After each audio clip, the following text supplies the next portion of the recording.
Hi there, Loy Machedo. Speaking to you from LoyMachedo.com. Who's Loy Machedo and Think Personal Branding. Wanted to give you my thoughts about, you know, uh, relationship breakups and divorce. Got a couple of inquiries with regards to a few clients of mine who are undergoing a divorce. Now, on the outset, let me tell you this. When you are thinking about a divorce, keep this in mind. It's always going to be ugly. Okay? There's no two ways about it. People are going to get hurt. There is going to be repercussions. You know, there's no nice way of going through a divorce. There will be people who will be hurt. There'll be people who will be upset. There will, be factors that you have not thought about. So, if you are planning for a divorce or breakup, here are a couple of, I don't know if you can call it tips, tricks, strategies for getting through a divorce. The first thing what I would tell you is, let's say, for example, you're talking of a breakup. One of the principles that I follow where breakups are concerned is I keep it brief, I keep it short. I end it up quickly. In some cases whereby, let's say, you're going to break up with your partner, I would say do it gradually if the person needs space or the person needs time. Let's say, for example, the person's very addicted to you and the person's madly in love with you and the person's not willing to let go of you. You need to do it gradually there, whereby you give you and the partner, some gap, some time. Like they say, when you are away from a person or when there is a gap, it becomes easier to break up. A good way is, keep away from the person for a couple of months or weeks. Gradually start creating a distance, and eventually let the person start getting signals that things are not working out. The other way that I would suggest to you is, nobody wants to hang around or date or be around a loser. I know this is kind of tricky, but if you're a person who is in debt, who has loans, who doesn't have a job, who's a liability, a woman, or let's say, or a man, they don't want headaches. They don't want a person who has issues and problems and baggage. So if you can position yourself intelligently in that manner, that you're undergoing problems, you're going issues, and you're not able to, put yourself together, that's another way to break up things.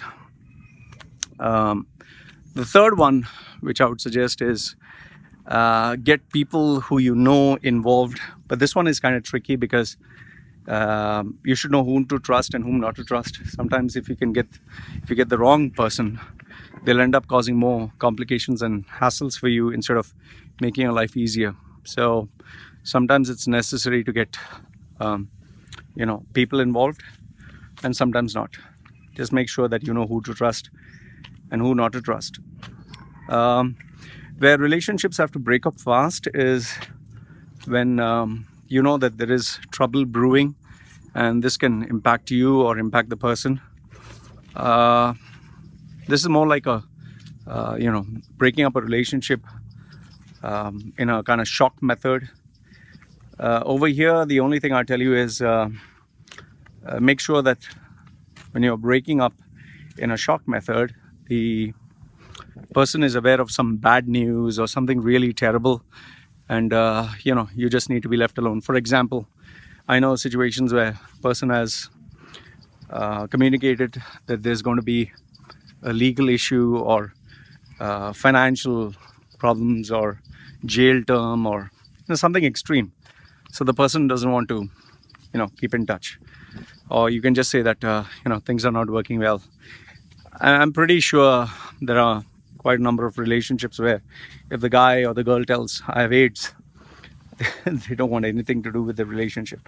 But then again, I'm getting extremely creative and manipulative here. The sensible way of breaking off with the relationship is, one is distance, where there is a gap.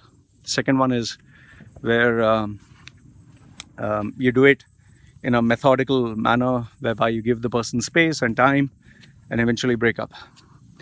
And yes, if you know whom to trust and whom to involve during the course of the breakup.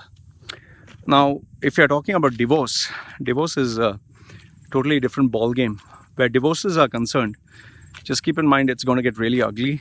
The main problem, the issue being, is the partner tends to feel that she or he has a claim to any success or any good things in life. And this can prove to be a problem because the person would demand his or her pound of flesh.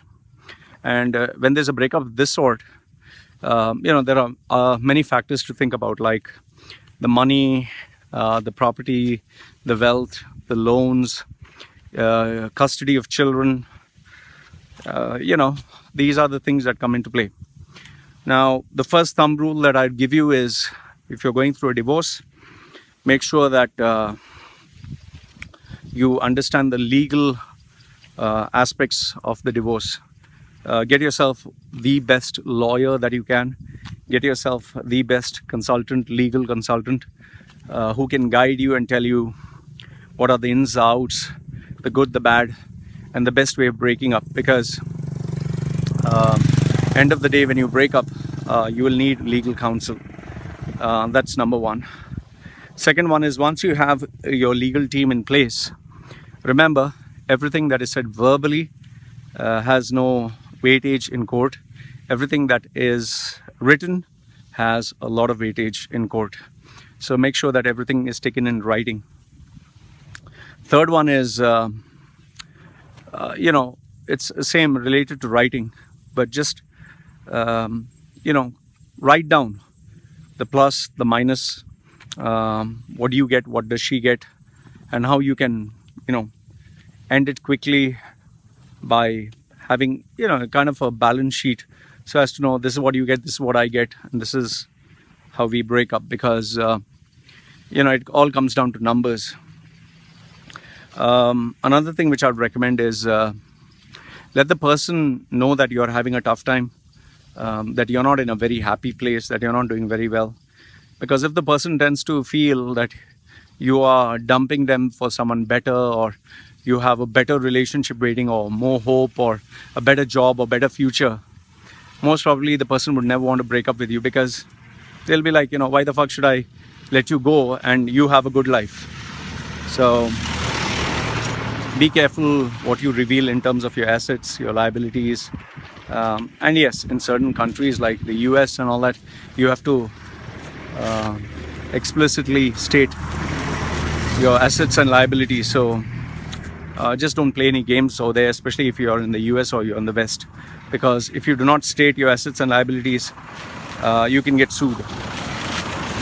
However, if you're not in the West and you can, manage to keep under wraps some of the realities, that is the positive aspects, then that's great. Another thing which I'll tell you where divorce is concerned is, try to get it over as soon as possible, because the longer you drag on a divorce, the more complications take place. And try to get a divorce amicably as possible, because if you take it to court, it becomes ugly. Then you dig out old baggage and old incidents, and nobody's happy in the end. One other thought that comes where divorce is concerned is, sometimes if you can give money or whatever and have the easier way out, do that. Because money is the least of your headaches sometimes. Sometimes giving the person money and letting them take the money and go is much better than having to take care of them for the rest of your life. And last but not the least, I would just say that where children are concerned, don't assume that it's going to be an easy battle. There are some partners who are very particular that they have custody of their children. Some others don't seem to care. Just sort out this aspect of the relationship, because if you and your partner can't come to terms with regards to children, it's going to be a long story. So if you feel that your partner is much better suited to take care of the children. Just let go, move on, and live your happy life. Overall, I would say that divorce is a painful process. It really saps out a lot out of you. There's no nice way of getting a divorce. There will be casualties, there will be victims, there will be people who will be hurt. Eventually, someone has to take the high road. So just figure out how to get through a divorce as quickly as possible, as effortlessly as possible, and try to minimize the damage. Because, like I said, nobody's the winner in a divorce. If you can sign a prenuptial, that would have solved all your problems. But if there's no prenuptial, then you better make sure that you're not on the losing end of the bargain. So live from Machedo.com, who's live Machedo and Think Personal Branding, sharing with you his thoughts in terms of a divorce. Let me know what you think in the comment section below. Like the video, thumbs up. Don't like it, thumbs down. This is me signing off for now. Take care.